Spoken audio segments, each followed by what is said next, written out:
किसान भाइयों नमस्कार। एक बार फिर से आपका स्वागत है हमारे इस नए वीडियो में। किसान भाइयों, आज हम आपको तरोई की खेती के बारे में संपूर्ण जानकारी देंगे। वैसे तो ग्रीष्मकालीन तरोई की बुआई मार्च में कर सकते हैं, साथ ही इसकी वर्षाकालीन फसल को जून से जुलाई में बो सकते हैं। किसान भाई ध्यान दें कि तरोई की बुआई के लिए लगभग 1 हेक्टेयर में 3 से 5 किलोग्राम बीज की आवश्यकता पड़ती है। तरोई की बुआई के लिए नाली विधि सबसे उपयुक्त मानी जाती है। हालांकि कद्दू वर्गीय सब्जियों में तरोई महत्वपूर्ण सब्जी है। एक बेल वाली कद्दू वर्गीय सब्जी है जिसको बड़े खेतों के अलावा छोटी गृहवाटिका में भी उगाया जा सकता है।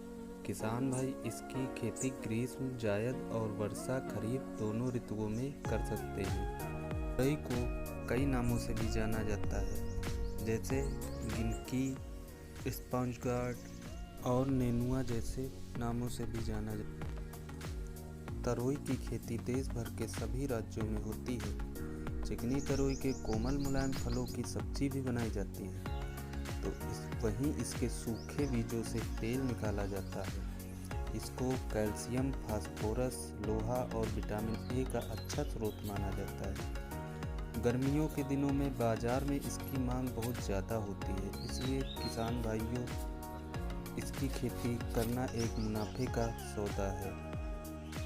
बुआई का समय, किसान भाई ग्रीष्मकालीन तरोई की बुआई मार्च महीने में कर सकते हैं।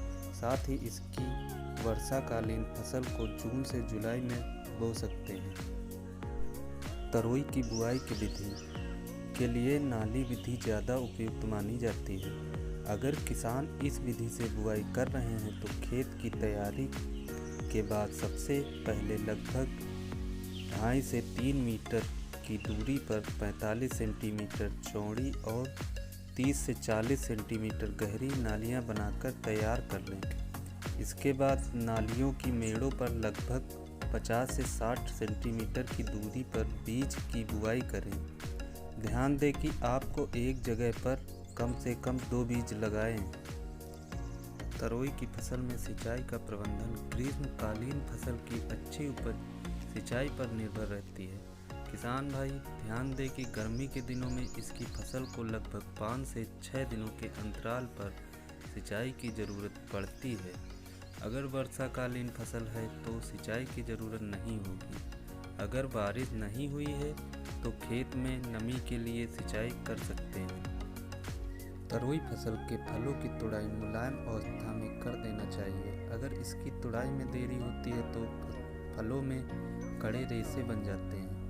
बता दें कि फलों की तुड़ाई 6 से 7 दिनों के अंतराल पर करनी चाहिए। इस तरह पूरी फसल में फलों की तुड़ाई लगभग 8 बार होती है।